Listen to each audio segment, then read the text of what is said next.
Each year, we celebrate the feast of Our Lady of the Rosary every October 7. But did you know that this feast has a thrilling and action-packed history? In the early 1500s, the Ottoman Empire reached the peak of its power, and their forces threatened to advance and invade Christian Europe. The Dominican Saint Pius V, the Pope at that time, thought not only of a military solution, but a spiritual one.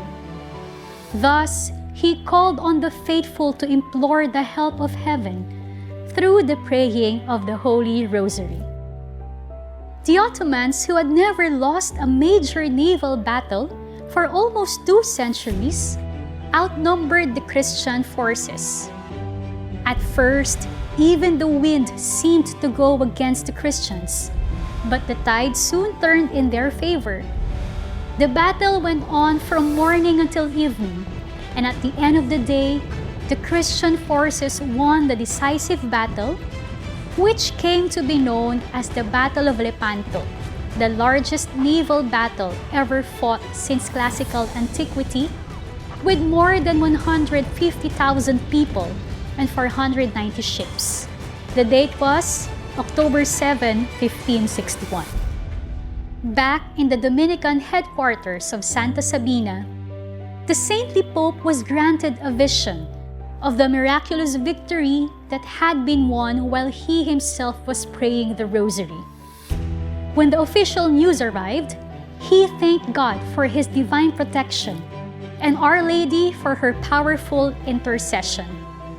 In gratitude, he declared October 7 as the Feast of Our Lady of Victory, which was later on renamed by Pope Gregory XIII as the Feast of Our Lady of the Rosary. Here in the Philippines, we also commemorate a series of naval battles won through the intercession of Our Lady when the Dutch forces attempted to invade the Philippines in 1646. At that time, the country was still reeling from a series of volcanic eruptions, and the city of Manila itself was suffering from food shortage. The Spanish forces were also being weakened by the Chinese rebels in Luzon and the Muslim bandits in Mindanao. The country also lacked a spiritual leader since the Archbishop-elect died on the way from Mexico. And a catastrophic earthquake rocked the city in 1645, destroying most of its beautiful structures.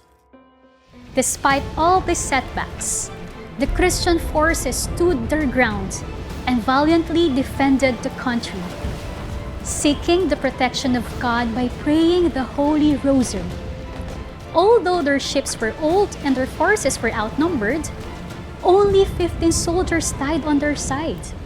Had they failed, the Philippines would have fallen to the Dutch and could have become Protestant. Thus, the battle was deemed to be miraculous and came to be known as the Battle of La Naval de Manila, which is celebrated every second Sunday of October. As we commemorate these miraculous victories that were won through the intercession of Our Lady, we continue to turn to her in all the battles in our lives, whether big or small. Let us approach her every day with trust as we pray the Holy Rosary, our powerful hotline to God.